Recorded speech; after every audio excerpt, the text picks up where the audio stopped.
ตอนนี้เราอยู่ที่เบลเยียมอีกแล้วรถของเซรินอยู่นี่เดินมา7 วัน 7 คืนกว่าจะถึงมาแล้ว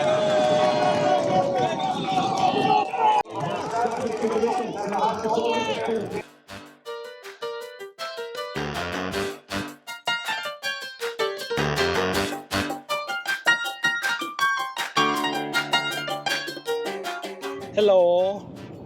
ใช่กำลังโฟกัสค่ะตอนนี้เราอยู่ที่เบลเยียมอีกแล้วทำไมอีกแล้วรอบก่อนเรามาเพราะว่าเป็นไซโคลครอสซีซั่นใช่ไหมอันนี้น่าจะเป็นฉากจบของไซโคลครอสซีซั่นเรากำลังจะไปดู UCI World Cyclocross World Championship ที่ Hulst แต่ว่าที่ Hulst ในเนเธอร์แลนด์ไม่มีที่พัก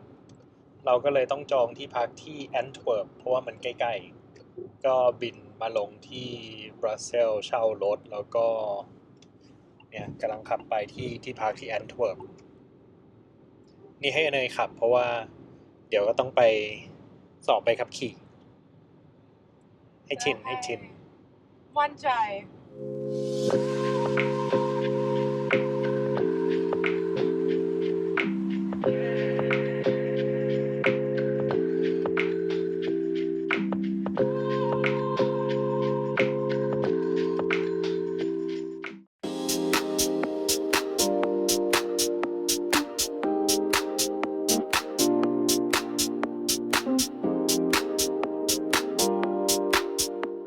ตอนนี้เราก็มาถึงกันสักทีนะคะจากที่เราขับรถวนกันเป็นชั่วโมงนะคะหาที่จอดรถไม่เจอเราหาที่จอดรถเจอแล้วนะคะเป็นไงบ้างคะคุณพีบอกได้ว่ามีข้อมูลทุกอย่างยกเว้นข้อมูลที่จอดรถแต่เก็บตังค์นะในข้อมูลในแมปมีที่จอดรถสำหรับการ Park and Bike แต่ Park and Walkมึงเก็บไว้ในหัวสมองมึงหรือยังไงไม่รู้อันนี้เป็นที่จอดรถนะคะที่จอดรถที่พีเสียค่าที่จอดรถเท่าไหร่25 ยูโรมั้ง2 วันโอเคก็คือเขามีการจัดการที่จอดรถให้แต่ไม่มีป้ายแล้วก็บนเว็บไซต์ก็ไม่บอกนะคะว่าที่จอดรถอยู่ไหนเดี๋ยวจากที่จอดรถเราก็จะเดินเข้าไปที่งานประมาณ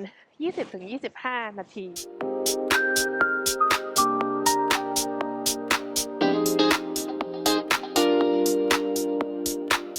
รถของเซรินอยู่นี่อันนี้คือเซรินอัลวาราโดตัวแทนของเนเธอร์แลนด์นี่เขาเพิ่งได้แชมป์ฮอลแลนด์มานี่คือสดร้อนๆเลยเพิ่งทาสีใช้ได้ไม่กี่รอบ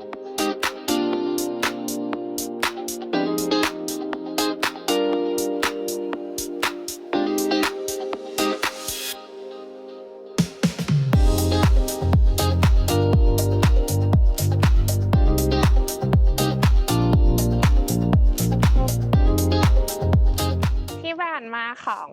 Women Elite ก็จะมีคนที่ดังๆเลยคือมาริอาน่าวอสซึ่งได้แชมป์โลกไปทั้งหมด8 ครั้ง8 ครั้งตอนนี้ผิดถูกไปเช็คกันเอง ตอนนี้ก็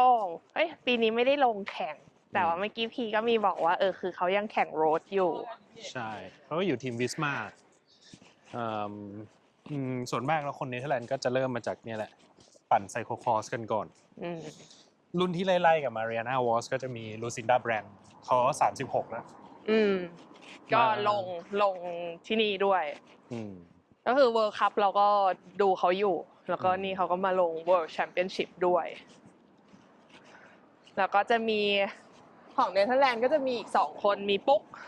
แล้วก็มีเซลีน2 คนแล้วก็ฝรั่งเศสก็มีอีกเยอะในเนเธอร์แลนด์ก็จะเป็นตัวเต็งๆใช้คำว่าเป็นตัวเต็งๆของฝรั่งเศสตัวเต็งๆก็จะมีฟุกุเนะรู้จักอยู่คนเดียว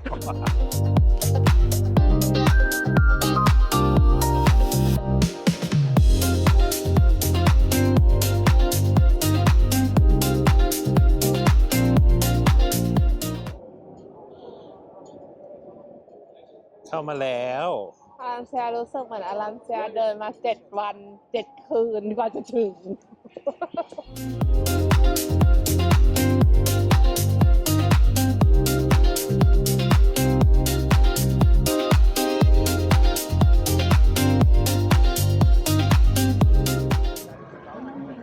โคตร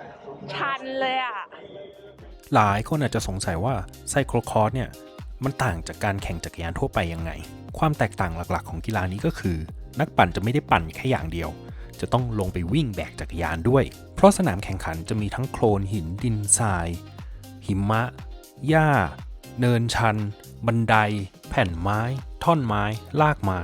อะไรก็ได้ที่เขาคิดออกก็โยนส่งลงมาใส่ที่ในสนามนี่แหละซึ่งมันก็ทำให้การแข่งไซโครครอสเนี่ย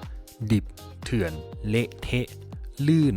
แล้วก็ผิดพลาดกันได้ง่ายมากๆซึ่งทำให้นักปั่นต้องมีทั้งพละกำลังความสามารถในการควบคุมจักรยานแล้วก็การตัดสินใจที่ต้องเร็วมากตลอดเวลาเพราะอย่างนั้นไซโครครอสเลยเป็นกีฬาจักรยานที่ดูสนุกมากดูมันดูเพลิน enjoy สุดๆDe nieuwe wereldkampioen veldrijden. De nieuwe world champion for Belgium. Adolf Doos. Wereldkampioen 2026. Voor de man 124. Dat betekent dat het zilveren zometeen gaat naar Auvers, Sparveldeman. Gouden medaille. Regenboogtrui. En nu applaus voor wereldkampioen Adolf Doos. We gaan naar...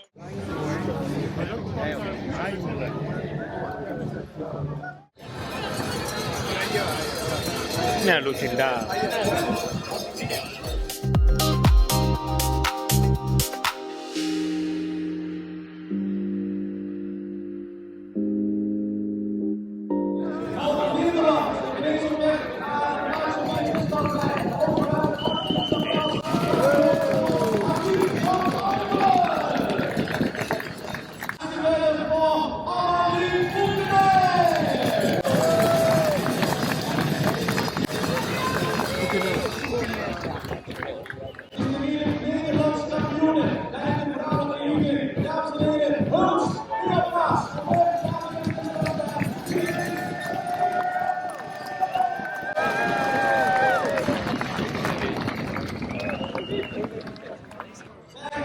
โดมิเนตโดยเสื้อส้มสุด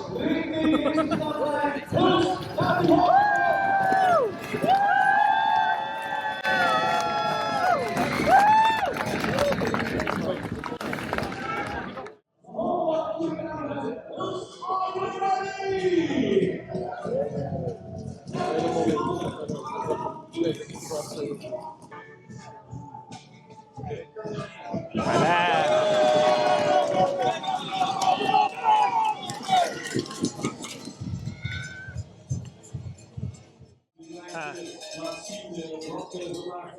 ตอนนี้ก็คือผู้หญิงออกตัวกันแล้วเดี๋ยวเราก็ไปเดินหาที่ดู ส่วนเนยจะไปซื้อวาฟเฟิลก่อน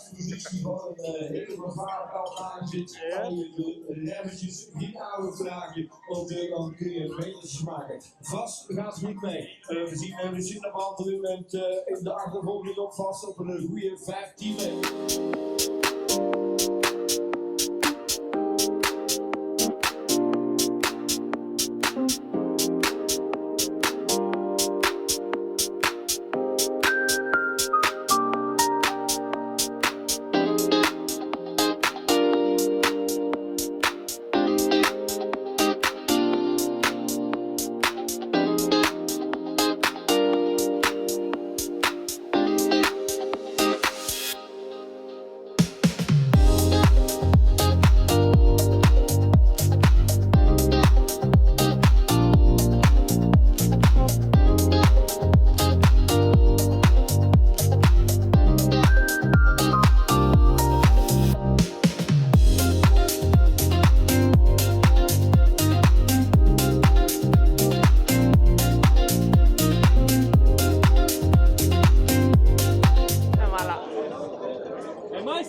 Kijk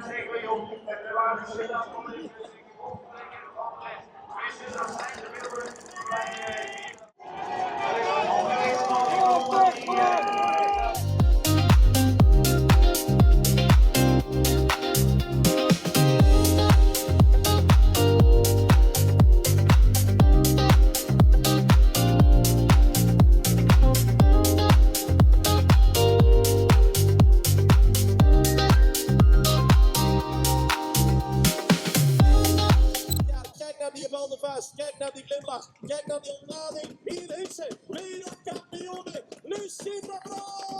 De mooiste van het jaar is voor jou. Lucinda Brandt, wereldkampioen veldrijden in de hoofd. Je hebt het te pakken. Jawel, dans voor Lucinda Brandt. Oh, we gaan gewoon door, we gaan gewoon door. We gaan naar de zilveren lijn. De zilveren lijn, komt ze aan, komt ze aan. Dit is eigenlijk applaus. Hier is Alvarado.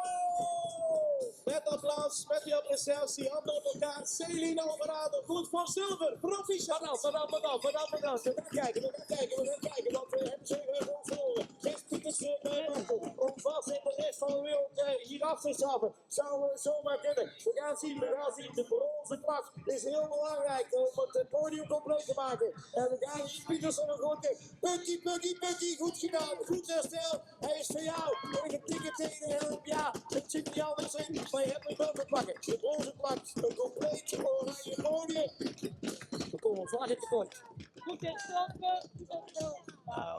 Bon place, Mont Blanc d'Avance, Saint-Jean-Place. À la fin de cette course pour Amandine Fouquenet, rank 6 for Yolanda Hep, rank 7. And that's an amazing performance for Zoe Backstedt. Congratulations, Zoe. 8e plaats, Manon Bakker.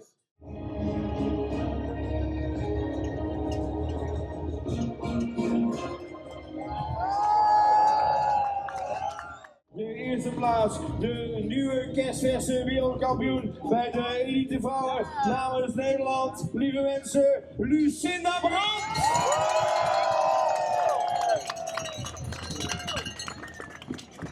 และนี่ก็คือบรรยากาศการแข่งวันแรกของ Cyclocross World Championship 2026 ซึ่งหลักๆเรามาดูการแข่งขันของ Women Elite ซึ่งสนามก็จะเห็นว่าคนเริ่มมาดูกันเยอะมากแล้วก็มากันเป็นกลุ่มก้อนใหญ่ๆหลายคนไม่ได้มาเพื่อดูการแข่งขันอย่างเดียวแต่จะมาเจอเพื่อนด้วยมาแฮงเอาท์มาชิลมาเดินเล่นมาดื่มเบียร์ใช้วีคเอนด์ไปด้วยกันส่วนคนที่มาดูเนี่ยก็คือมีทุกเพศทุกวัยจริงๆมีทั้งเด็กเล็กผู้ใหญ่คนแก่บางครอบครัวก็คือหอบลูกหอบหลานมาดูก็คือมาให้ซึมซับกันตั้งแต่เด็กเลยทีเดียวมันเลยให้ความรู้สึกเหมือนเป็นคอมมูนิตี้ใหญ่ๆที่ทุกคนออกมาใช้เวลาร่วมกันแล้วก็สนุกกับการแข่งไปด้วยกันส่วนพรุ่งนี้สนามก็จะเดือดขึ้นมาอีกคนก็จะเยอะขึ้นมาอีกเพราะจะเป็นการแข่งของเมนอีลีทแล้วอีกหนึ่งภารกิจสำคัญของเราก็คือการล่าลายเซ็นของแมทธิว ฟานเดอร์โพลไปรอดูกันว่าเราจะทำสำเร็จไหม